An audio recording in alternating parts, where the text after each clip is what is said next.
Hey, YouTube friends and family. Welcome back to Southern Eats. Today, we're not just making cookies, we're stepping back in time. Picture this. It's a crisp Kansas afternoon. The wind's blowing through the wheat fields. You're running in from the bus stop with your brothers and sisters, picking up dust on that old gravel road. And the second you open the screen door, that smell hits you. Butter, brown sugar, vanilla, and chocolate, melting into pure magic. Mom's in the kitchen, apron dusted with flour, humming an old hymn while she pulls a tray from the oven. Those cookies weren't just treats. They were love. They were home. They were the kind of comfort that made everything okay after a tough day.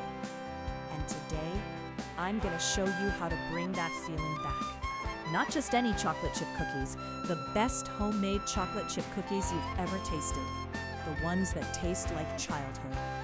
The ones that make people stop and say, "These remind me of my mom." You ready to make some memories?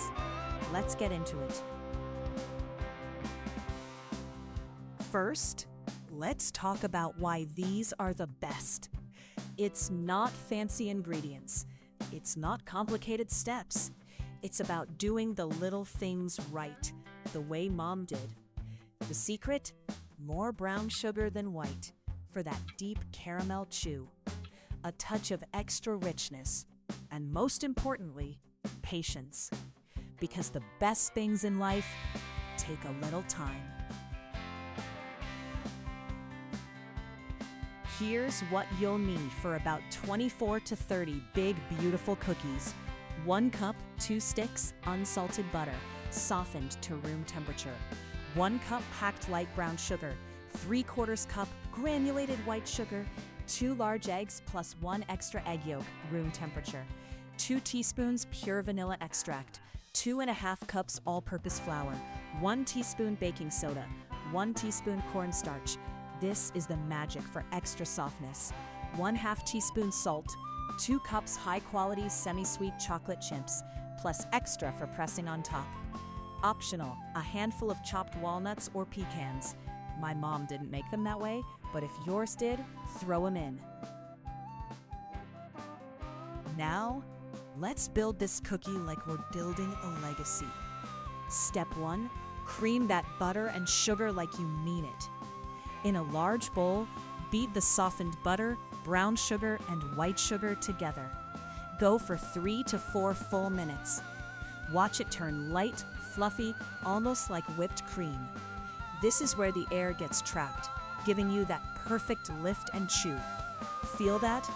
That's the foundation. Just like life, strong foundations take effort. Step 2. Add the eggs and vanilla. 1 egg at a time, then that extra yolk. Beat just until combined. Don't overdo it. We want tender, not tough. I'll repeat myself like my mom used to do. 1 egg at a time. Step 3. The dry team. In another bowl, whisk together flour, baking soda, cornstarch, and salt. This little bit of cornstarch, it's our secret weapon for bakery soft centers that stay soft for days. Gradually add the dry to the wet. Mix on low until just combined. Overmixing makes tough cookies, and we don't do tough around here. Step 4. Fold in those chocolate chips. 2 full cups, or more if your heart says so. Save a handful to press on top later. Now, here's where the magic really happens. Cover that dough and chill it. At least 2 hours, but overnight, that's when the flavors deepen, the dough firms up, and your cookies come out thick, chewy, perfect. Life lesson right there. Good things take time. Rushing gets you flat cookies and flat results. Patience gets you greatness.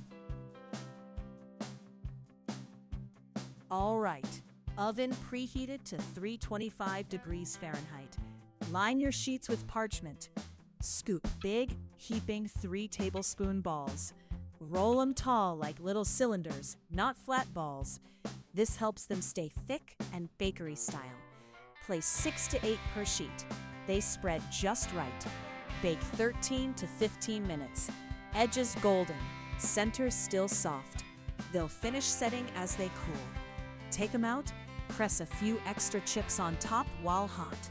Sprinkle a tiny pinch of flaky salt if you want that sweet, salty perfection. Let them rest 5 minutes on the sheet, then move to a rack. There they are, warm, gooey, perfect.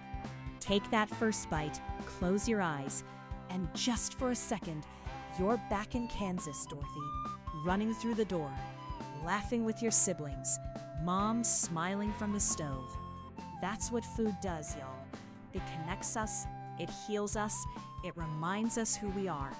So go make these cookies, not just for you, but for the people you love, for the memories you're creating right now. Because one day, your kids or grandkids will smell he's baking, and they'll remember you. They'll feel loved. They'll feel home. You don't need to be perfect.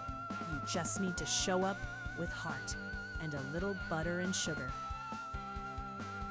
If this stirred something in you, hit that like button. Subscribe to Southern Eats for more recipes that feed the soul. Drop a comment. Who do these cookies remind you of? Mom? Grandma? A childhood memory? Share this video with someone who needs a little taste of home today.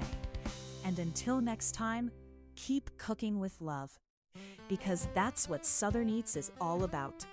God bless. I'll be in the kitchen, and we'll see y'all next time.